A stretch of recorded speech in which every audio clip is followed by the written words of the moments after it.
Assalamualaikum warahmatullahi wabarakatuh. Saudara-saudara, ini ada apa ya nih perdebatan itu antara pembela Wahabi dengan yang dari tokoh siapa ini namanya Ustadz Salman Ali ya, pada pihak ARG yang Ahlus Sunnah gitu ya. Nah, kalau dari Wahabi, ya pembela Salafi Wahabi atau mereka tidak mau disebut Wahabi atau apapun namanya, pokoknya itu yang pembela Muhammad bin Abdul Wahab itu kan mereka tidak mengakui kalau mereka itu suka membid'ahkan, suka menganggap amalan ini musyrik, kafir dan sebagainya dan sebagainya. Mereka tetap tidak mengakui itu. Ya, mereka tetap akan mengatakan kami tidak membid'ahkan. Ngapain membid'ahkan, masa datang ke setiap orang terus kamu bid'ah, kamu bid'ah, enggak seperti itu. Ya tentu bukan itu yang dimaksud membid'ahkan. Yang dimaksud membid'ahkan itu adalah pola pikir. Pola pikir yang cenderung untuk mencari kesalahan daripada kebaikan. Misalnya tentang tawasul, memohon kepada Allah tapi melalui makhluk gitu. Boleh atau tidak? Jadi pertanyaannya gitu, digiring gitu. Boleh atau tidak? Boleh atau tidak? Ya, dan penggiringan itu nanti cenderung mengarahkan kepada yang tidak. Ya, cenderung. Jadi ini siapa ini Ustaz Salman Al Farisi yang dibilang wah pendekar Wahabi, pendekar Salafi kan itu. Di cara debatnya memang gitu. Dia memberikan pilihan bertanya tetapi jawabannya menggiring gitu. Bertanya tapi tidak mengizinkan orang yang ditanya itu untuk menjawab sesuai dengan kemerdekaannya. Dan kalau dari debat itu ketika si Salman ini berbicara itu nggak disela, diberikan waktu yang banyak. Tapi ketika yang dari Ahlus Sunnah itu ketika mereka berbicara mereka selalu disela.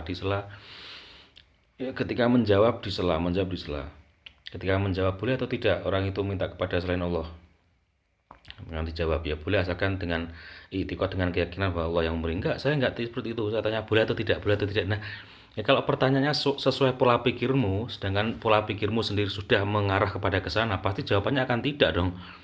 Wong Anda sebenarnya tidak sedang bertanya, Anda sedang menginterogasi orang untuk menjawab sesuai dengan apa yang Anda inginkan. Seperti inilah pola-pola pikir Wahabi. Jadi meskipun hafal hadis 20 juta lah sekiranya hafal hadis dan sanatnya sampai ya, berjuta-juta, beratus-ratus ribu misalnya ya, hafal ngelontok, itu juga belum tentu mendapatkan ridhonya Gusti Allah. Karena itu bisa memancing kesombongan dirinya sendiri. Agama hanya untuk perdebatan, hanya untuk mencari kesalahan. Kalau dibilang mengkafirkan nggak mau, kalau dibilang membid'ahkan nggak mau. Padahal udah jelas mereka cenderung untuk mengatakan atau cenderung untuk menyimpulkan bahwa amalan ini bid'ah. Tawasul kan meminta kepada selain Allah, seharusnya mintakan kepada Allah. Terus Ahlus Sunnah menjawab, lo iya meminta kepada selain Allah dengan iktikad, keyakinan bahwa Allah lah yang memberi. Nah, terus si Wahabi tetap ngeyel, enggak, saya enggak tanya itu, saya tanya boleh atau tidak, boleh atau tidak. Lah kalau dijawab dengan pola pikirmu yang seperti itu, ya mestinya jawabannya tidak semua dong. Tahlilan bid'ah atau tidak? Setiap malam Jumat membaca Yasin. Bid'ah atau tidak? Ya kalau itu baik misalnya. Kalau itu membaca Yasin kan membaca Al-Quran kan diperintah. Ya, terus si Wahabi bilang enggak itu boleh atau tidak, bid'ah atau tidak. Ada enggak jawaban Nabi? Lah kalau pertanyaannya ini atau itu pertanyaan kontradiksi yang memaksa orang untuk memilih salah satu dan dia sudah siapkan jebakan di situ. Itulah cara-cara Wahabi. Coba ini lihat ya. Ini lihat, ngayalnya seperti itu. Gini, andaikan Wahabi itu secara dalil benar sekalipun, tapi secara akhlak mereka tidak mencerminkan akhlaknya Nabi sama sekali. Nabi itu ramah, tersenyum, tapi Wahabi, Masya Allah, Subhanallah, Subhanallah. Wahabi ini penyakit apa ya? Kenapa orang kok bisa seperti itu? Mengejar dalil, mengejar kebenaran. Padahal yang diajarkan itu fastabilu khairat. Berlombalah dalam kebaikan, bukan berlombalah dalam memamerkan kebenaran. Dan Wahabi belajar agama, terlatih untuk belajar berdebat karena mereka kehadirannya untuk mendebat orang-orang Ahlus Sunnah, untuk berdebat dengan Nahdliyin. Makanya di Indonesia kenapa mereka tidak bisa menyatu dengan Nahdliyin, karena mereka cenderung mencari kesalahannya. Tentu saja tidak mendatangi rumah satu persatu, hei kamu bid'ah, ada orang yang tahlilan terus dibilang, "Oh, kamu bidah." Tentu saja tidak seperti itu caranya. Tetapi mereka dengan cara berargumen. Dengan misalnya ada qasidah Burda ini yang bunyinya seperti ini, seperti ini, seperti ini. Ini adalah kemusyrikan. Bagi mereka itu musyrikan gitu. Nah, terus mengatakan bahwa tapi kalau pelakunya tidak kami tuduh musyrik, tapi ini kemusyrikan. Terus itu diungkapkan ke banyak orang. Seharusnya jangan seperti itu kalau memang tidak mau membitah-bitahkan. Ya. Tahlilan ada nggak di zaman Nabi? Ya jelas nggak ada. Kalau tidak ada bid'ah atau tidak, nah, digiring ke sana. Coba seperti ini ya, wataknya seperti ini. Kepada makhluk sesuatu yang hanya Allah sahaja mampu beri, tapi bukan dengan i'tiqad untuk menyembah makhluk itu. Boleh, kerana hakikatnya semuanya hanya Allah yang mampu beri. Okey, good. Ini kenyataan Kiai Hidayat. Maka ini kesepakatan antara kami dan Salafi Wahabi bahawa itulah istighatsah yang tidak diperbolehkan. Okey, sekali lagi. Adapun terkait permintaan dalam istighatsah kepada selain Allah, hanya terbatas kepada perkara yang hanya Allah yang bisa lakukan seperti hidayah bla bla bla akhir, maka ini kesepakatan antara kami dan Salafi Wahabi bahawa itulah istighatsah yang tidak dibolehkan. Kiai Hidayat boleh main duduk sini. Kiai Hidayat menerangkan apa yang Allah boleh lakukan itu kan taksir. Saya katakan boleh meminta tolong kepada makhluk kalau dengan mengatakan hanya Allah boleh lakukan. Saya tak tanya soalan tu. Saya tanya boleh atau tidak, Ustaz Engku kata boleh. Jadi Pada perkara yang soalan saya sangat ini spesifik. ngayal. Pada perkara hanya yang Allah mampu beri, bukan dengan i'tiqad menyembah makhluk itu. Ustaz Engku kata boleh, Kiai Hidayat kata tak boleh. Ya. Soalan saya kepada Saya Kiai telah Hidayat. terangkan tadi, kalau nak melihat dari hakikat, semuanya hanya Dia Allah kata boleh tak boleh berikan. walaupun bukan hakikat. Okey, apa Ini yang Allah buku dia ni, bukan buku Ustaz Engku. apa yang Allah tidak boleh beri dengan izin saya nak dapat penjelasan daripada Ustaz Salman apa yang Allah tak mampu berikan. Okey, soalan ni patutnya kita tanya kat Kiai. Coba gini, Ustaz. Okey, soalan saya kepada Kiai, apabila Kiai kata, maka ini kesepakatan antara kami dan Salafi bahawa itulah istighatsah yang tidak diperbolehkan. Kenapa tak boleh? Oke. Jadi tidak boleh dengan menuduh syirik itu beda. Saya tak tanya pasal syirik. Ini bukan tentang syirik. Kenapa tak boleh? Makanya begini Ustaz. Ini masalah minta kepada orang lain selain Allah yang orang lain itu tidak mampu, maka itu ada khilaf antara yang tidak membolehkan dan membolehkan. Oke. Tetapi boleh jadi syirik apabila ada Kiai tolong faham saya. Oke. Saya faham kenyataan Kiai 100%. Saya faham di sini. Kiai kata tak boleh, tapi bukan syirik, betul? Ya, tidak syirik. Okey, saya faham. Nah, Bukan dipotong syirik, kan tapi nah, tak boleh. kata-kata saya paham itu sudah kesombongan itu. Artinya tidak mampu untuk mendengarkan orang lain berbicara. Itulah watak yang diajarkan oleh Wahabi. Mereka beragama hanya untuk berdebat. Mereka terjebak pada khayalan mereka sendiri tentang ajakan untuk kembali kepada kemurnian tauhid. Mereka terjebak dengan cita-citanya sendiri. Mereka terjebak untuk tidak bisa berakhlak. Akhirnya mereka terjebak untuk tidak berakhlak. Mereka terjebak merasa paling benar sendiri. Mereka terjebak padahal mereka tidak pernah bertemu dengan Rasulullah langsung. Mereka terjebaknya di situ. Mereka lupa bahwasanya orang yang tidak jatuh dalam maksiat itu bisa jatuh justru dalam keinginan untuk berbuat menuju kebenaran. Jadi kalau orang menjauhi dosa, ternyata dia berhasil, terus dia melakukan kebaikan, pengen cita-cita kepada kebenaran, dan itu mereka lalai, mereka akan terjebak pada merasa dirinya paling benar. Sulit untuk mendengarkan omongan orang lain, sulit untuk mendengarkan argumen orang lain. Seperti itulah wataknya Wahabi. Jadi sulit untuk bisa damai. Hatinya nggak bisa lembut. Sangat sulit sekali ya kan. Mudah ngeles, dituduh Wahabi tetap nggak mau. Ya apalah, kalau misalnya saya tidak mengatakan Wahabi itu ya bilang apa ya. Terus pokoknya dengan watak seperti itu, kekerasan, kasar berpikirnya, ya kaku. Itu kalian dituduh Wahabi nggak mau, apalagi paling mudah kan itu. Nah ini saya buktikan lagi bahwa di sini ada kenapa mereka itu begitu kerasnya, kenapa mereka begitu semangat menghantam amalia orang lain. Tapi kalau dibilang menghantam juga nggak mau. Tapi kalau dibilang mereka menyesatkan, membid'ahkan, mereka juga tidak mau. Mereka maunya dianggap sebagai orang yang berdakwah kan gitu. Ya dengan logika tadi, Ada atau tidak dalilnya? Kalau tidak ada berarti bid'ah atau bukan? Kalau dengan logikamu ya salah semua, bro. Nabi Muhammad itu kan ketika beliau menyatakan sesuatu, yang beliau hadapi adalah para sahabatnya. Tentu Nabi Muhammad menjawab dengan porsi yang dibutuhkan oleh para sahabat pada waktu itu. Sedangkan kita yang di sini sepinter-pinternya tetap menggunakan dzon.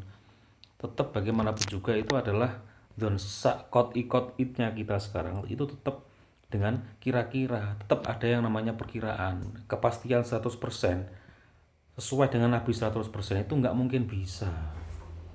Nah, Ahlus Sunnah memiliki kerendahan hati seperti itu. Orang NU memiliki kerendahan hatian seperti itu. Sedangkan Wahabi tidak bisa berpikir seperti itu. Mereka yakin pokoknya mereka itulah yang benar. Sulit mereka sadar dengan hal itu. Mereka sulit berakhlak. Mereka sulit memiliki bahasa yang lebih kaya untuk bisa menyampaikan sesuatu. Gitu loh. Ya kan bisa saja misalnya tahlilan nggak ada zaman Nabi tapi Al-Qur'annya kan dibaca. Yang dibaca apa? Yasin. Mereka memilih. Ada nggak taksis, ada nggak pengkhususan? Gitu. Lah pengkhususan itu kan untuk memudahkan kita hidup dalam ruang dan waktu. Tentu kalau ada acara ya pasti ada undangan kapan dan di mana. Habis isya atau habis maghrib ya tahlilan seperti itu. Habis isya atau habis maghrib supaya mudah. Selama tahsis itu tidak mengatasnamakan hadis Nabi, di situ loh. Itu kebudayaan kok, kebudayaan dengan agama kemudian dikolaborasikan tanpa meyakini bahwa itu adalah hadis dari Nabi kan nggak masalah. Tapi Wahabi terus ngeyel, ini boleh apa tidak, bid'ah atau tidak? Bid'ah itu ada nggak zaman Nabi? Ya itu pola pikirnya. Ya inilah orangnya. Ini saya tunjukkan lagi. Tadi ini Mas tadi Pak Salman Ali kebanggaannya membela Wahabi di Indonesia. Jadi bentar. Oke ya. Nanti saya tunjukkan, coba ini tak matikan dulu. Oke, nanti dari awal. Ini alasan kenapa Wahabi itu suka menyerang. Karena mereka memang sedang belajar agama, bersiap-siap untuk apa? Mendebat orang Islam. Potensi untuk pemecah belah itu sangat kuat sekali. Sangat kuat karena apa? Ketika mereka dipegang, dikatakan kamu suka menyesatkan, mereka akan bilang tidak. Kamu Wahabi, mereka akan bilang tidak. Tetapi ajarannya, pola pikirnya itu akan selalu muter-muter pada ini ada nggak di zaman Nabi? Kalau nggak ada berarti apa? Bid'ah ya. Akan muter terus ke situ. Dan itu seperti apa ya? Bisa menjangkiti banyak orang. Bisa menjangkiti. Ya, emang tujuannya emang untuk atau ya, menjangkiti virus itu, bikin penyakit di mana-mana supaya orang tidak nyaman dalam menjalankan agama ini. Ya kan? Yang bikin geger kan itu. Orang sudah zikir bareng rukun bersama enak indah itu. Bid'ah ini. Ya memang tidak dengan cara mendatangi terus menitung kamu bid'ah bukan seperti itu. Tetapi mereka berargumen segala sesuatu yang nggak ada zaman Nabi itu berarti bid'ah. Kalau bid'ah itu berarti sesat. Muter-muter terus ke situ. Ini syirik. Padahal bahasa lain tuh banyak ada khilaf di antara ulama. Kenapa tidak mengambil pendapat yang bisa mendamaikan, yang bisa menyejukkan, tapi mereka memunculkan perbedaan itu di tengah masyarakat, dan yang mereka munculkan itu perbedaan yang berlawanan dengan arus mainstream. Nah, tentu saja itu akan membuat geger gitu. Mereka lupa bahwa Nabi Muhammad itu diutus untuk menyempurnakan akhlak. Utama makarimal akhlak. Nabi menyempurnakan akhlak. Mereka menyempurnakan argumen untuk berdebat. Fungsi mereka hanya untuk mendebat ya. Nih coba ya. Saya tak kasih volume berapa ini benci. Dulu. Coba ini. Dalam debat, bila kita ajak budak-budak debat, kita akan tekankan hang nak runtuhkan hujah orang ada 3 cara. Satu, hang dismiss hujah tu. Hang kena dismiss hujah tu. Ataupun dia punya bukti dismiss. Bukti ni tak betul, bukti ni tak tepat. By bukti, hang kena go through satu persatu bukti, dismiss. Ataupun yang kedua, kalau tak mau dismiss bukti tu, hang kena challenge bukti tu. Tak dismiss, tapi kena challenge. Kalau tak mau challenge, yang ketiga,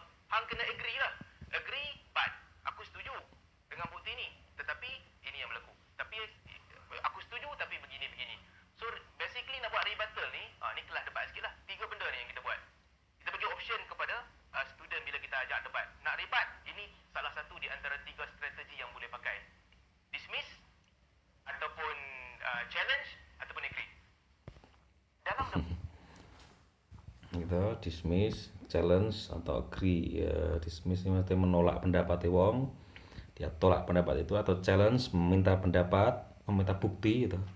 Yang pertama menolak bukti, yang kedua meminta bukti, yang ketiga setuju dengan bukti tetapi dengan ini gitu. Memang mereka sudah belajar agama disiapkan untuk mendebat.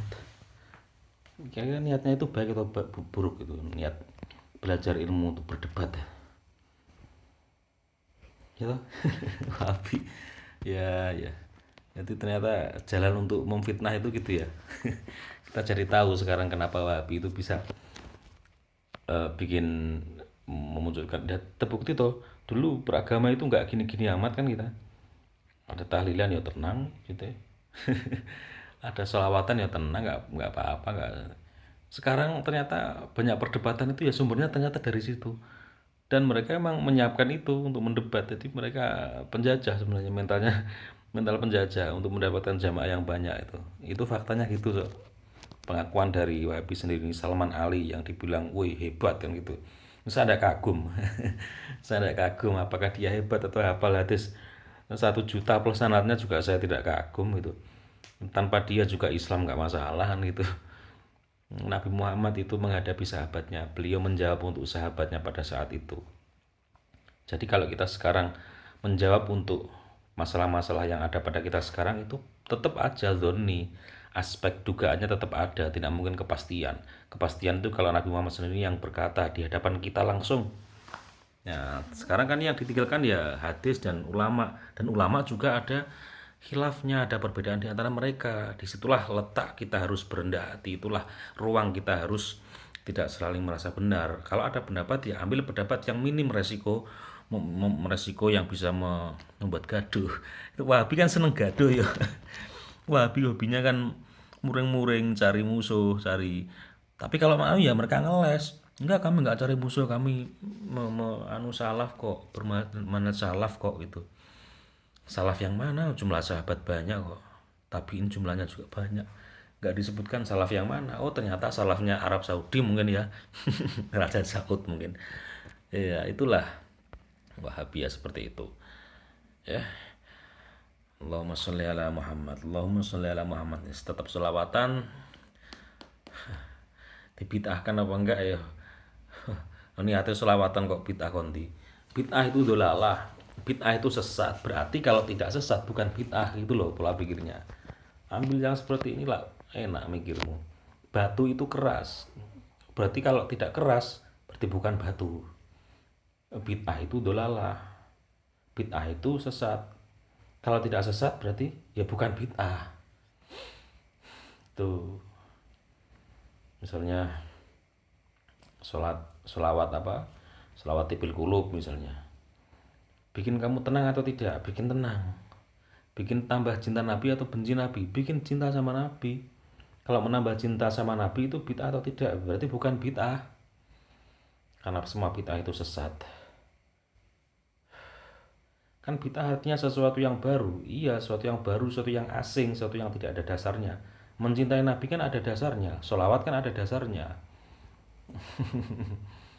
Wahabi diajak mikir begini sulit. Mereka pengen perang, pengen bikin ribut, diajak damai kan sulit. Wahabi kok yo. Kalau mereka bisa menang dalil itu hebat. Masuk surga kan padahal nggak diperlukan banyak dalil loh. Mungkin mereka mengira masuk surga itu kalau sudah hafal dalil bisa mengalahkan debat banyak orang, mungkin mereka masuk surga. Jebul masuk neraka ya mbok mana nggak tahu kita kan. Ya, udah bangga-bangga dengan perdebatan, dengan hujah, dengan dalil, dengan membid'ahkan orang, dikira masuk surga. Tapi tahu-tahu masuk neraka kan nggak tahu kita kan, nggak tahu juga.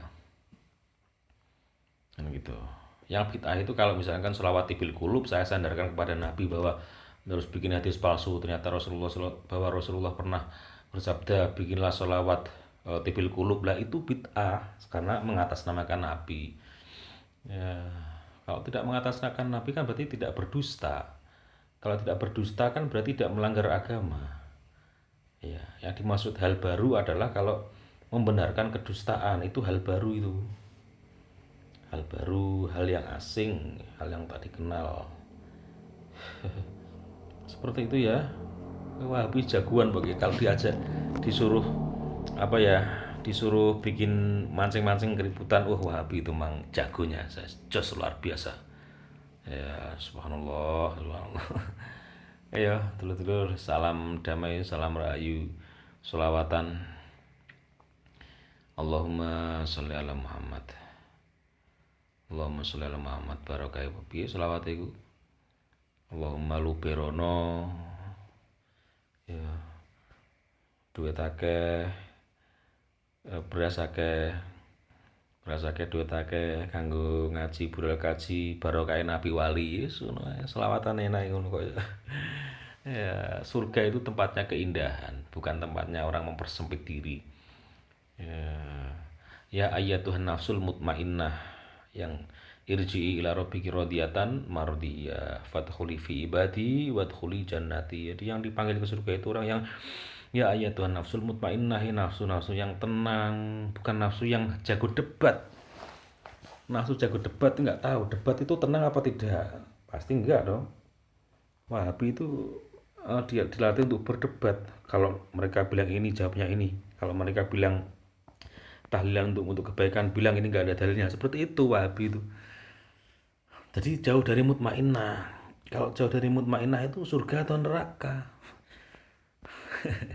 Ya mereka nggak salah sih. Karena kalau tujuannya neraka ya berarti mereka nggak salah. Tujuannya kalau mau masuk neraka ya berarti emang seperti itu caranya.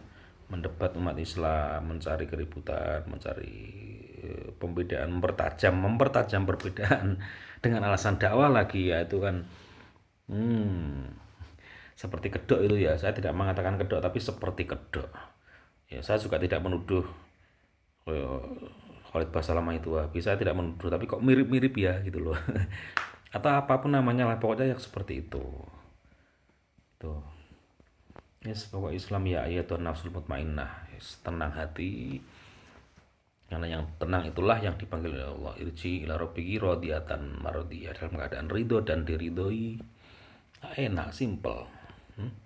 Oke, assalamualaikum warahmatullahi wabarakatuh. Allahumma sholli ala Muhammad.